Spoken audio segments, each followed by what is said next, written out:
Hello friends, welcome to my channel. আমি বিবেক্স ব্লগে আপনাকে স্বাগত জানাই।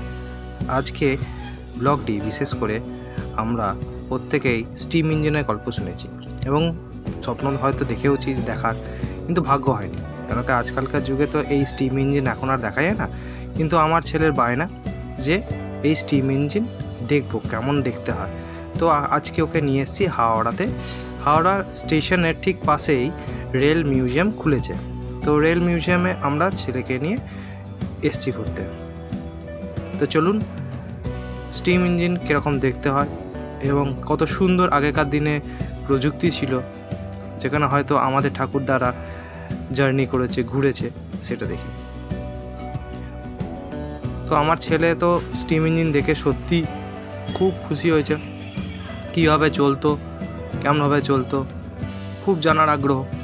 তো এখানে একটা পুরনো স্টিম ইঞ্জিন রয়েছে, তো এখনও এত সুন্দরভাবে সংরক্ষণ করে রেখেছে, সত্যি দেখে বেশ ভালোই লাগছিল। এখানে আরও কিছু মডেলস রয়েছে, যে তখনকার দিনে কীরকম ইঞ্জিনের মডেল থাকতো, সমস্ত মডেলগুলো শোপিস হিসাবে রাখা হয়েছে। তো আমারও কিছু জানা হলো, কারণ আমিও তো কখনো এই ধরনের ইঞ্জিন দেখিনি, দেখা সম্ভব না। এখন তো আমরা সবাই ইলেকট্রিক ইঞ্জিন, ডিজেল ইঞ্জিনে চাপি। তো আগেকার দিনে স্টিম ইঞ্জিনও যে একটা প্রযুক্তি ছিল এবং কত উন্নত ছিল, সেটাও দেখে বেশ ভালো লাগছিল। এগুলো সব মনে হচ্ছে ব্রিটিশ কালে। দেখুন বগিগুলো কেমন কাঠের। আচ্ছা, ওখান থেকে আমরা বেরিয়ে গেলাম একটু বাইরের দিকে। এখানে খুব সুন্দর পার্কের মতো করে করা হয়েছে, মানুষজন ঘুরছে, বেড়াচ্ছে। বাহ, এদিকে আবার ন্যারো গেজও রয়েছে। আমরা এই ন্যারো গেজ হয়তো এখন দেখি না, কিন্তু আগে শুনেছি কিনা কাটোয়াতে ন্যারো গেজে ট্রেন চলতো।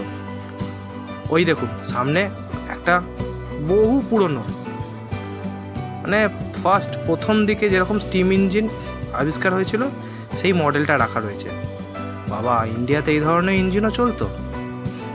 আমার ছেলে তো দেখে প্রশ্নের পাহাড় দিয়ে দিল, এটা কি, এটা কীভাবে চলতো, কীভাবে এটা চলে। এত প্রশ্ন উত্তর হয়তো আমি দিতে পারিনি, কিন্তু হ্যাঁ বুঝিয়ে দিয়েছি।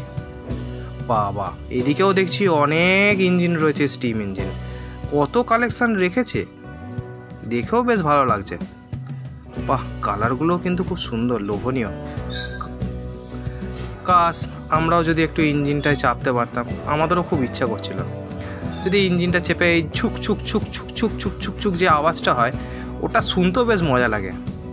আমরা সব সিনেমাতে দেখেছি, কিন্তু কোনোদিনও সেভাবে এনজয় করতে পারিনি। এত বড় বড় ইঞ্জিনগুলো দেখতেও বেশ ভালো লাগছে, মডেলগুলো একটু আলাদা আলাদা। আবার এদিকেও দেখছি একটা ক্রেন। এখানকার ক্রেনটা একটু অন্যরকম দেখছি।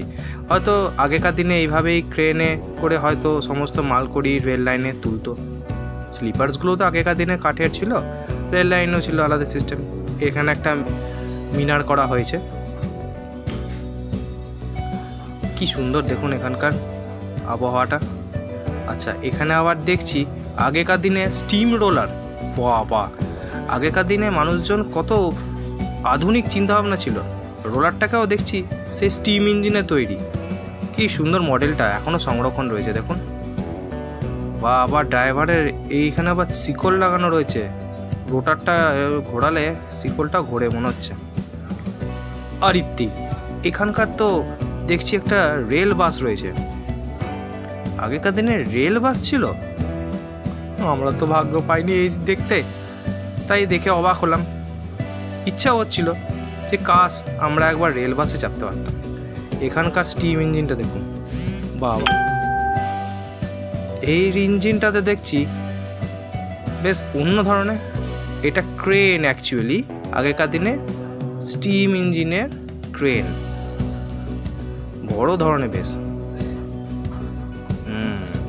2002 সালের, বাপরে বাপ।